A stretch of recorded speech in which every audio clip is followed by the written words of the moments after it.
Joe Biden तीसरे विश्व युद्ध की ओर धकेलता हुआ सबसे खतरनाक आदमी।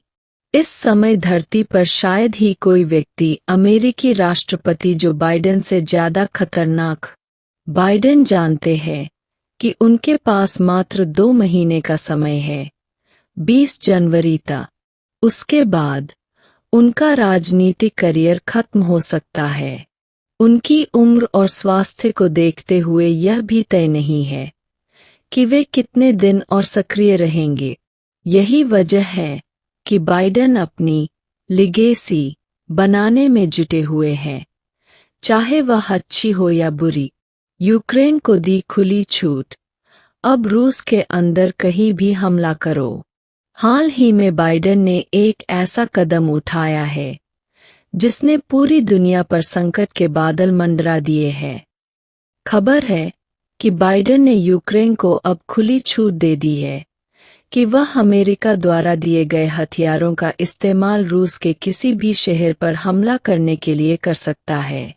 अब तक अमेरिका ने यूक्रेन को यह निर्देश दिया था कि उसके हथियारों का उपयोग केवल उन रूसी सैनिकों के खिलाफ किया जाए जो यूक्रेन में घुसपैठ कर रहे हैं। लेकिन अब बाइडेन ने इस सीमा को हटा दिया है। इसका मतलब है कि यूक्रेन अमेरिकी हथियारों का उपयोग करके मॉस्को, सेंट पीटर्सबर्ग या रूस के किसी भी शहर पर हमला कर सकता है। रूस की चिंताएं और अमेरिकी योजना। बाइडेन के इस फैसले के बाद रूस के अंदर हलचल शुरू हो गई है। अमेरिका ने अब तक यूक्रेन को हजारों छोटी बड़ी मिसाइलें दी है और आने वाले 2 महीनों में और अधिक हथियार भेजने की योजना है। इससे मॉस्को और अन्य रूसी शहरों पर वही तबाही हो सकती है जो आज कीव और यूक्रेन के अन्य शहर झेल रहे हैं। बाइडेन का लक्ष्य स्पष्ट है, युद्ध को इतनी चरम सीमा पर ले जाओ कि अमेरिका पीछे न हट सके। रूस को उकसाकर ऐसा कदम उठवाओ जिससे वह नाटो देशों पर हमला कर दे। इसके बाद नाटो को युद्ध में घसीट लो जिससे अमेरिका और उसकी नीतियों को मजबूती मिले। क्या ट्रंप युद्ध को रोक पाएंगे?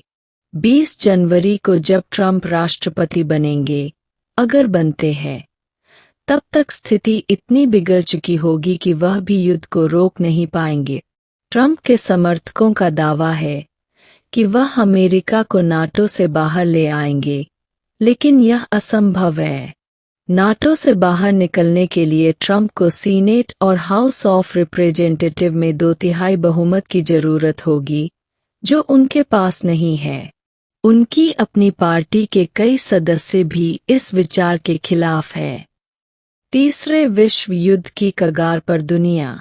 अगर बाइडेन का यह प्लान सफल रहा तो दुनिया तीसरे विश्व युद्ध की ओर बढ़ सकती है।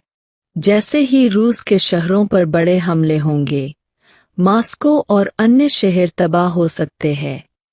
पुतिन ऐसी स्थिति में किसी नाटो देश पर हमला कर सकते हैं, जैसे पोलैंड या रोमानिया। नाटो का आर्टिकल 4 लागू होगा, जिसके तहत सभी सदस्य देश यूक्रेन और अन्य प्रभावित देशों की मदद के लिए आगे आएंगे।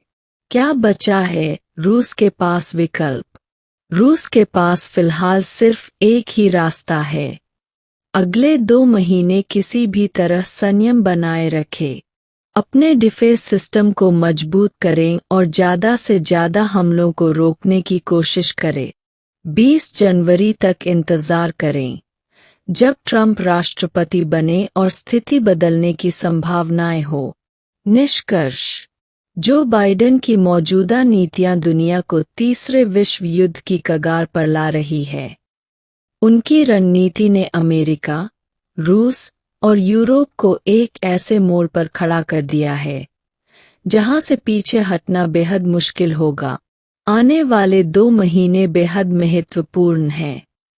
रूस यूक्रेन संघर्ष और अमेरिका की रणनीति पर नज़र बनाए रखने के लिए हमारे चैनल को सब्सक्राइब करें।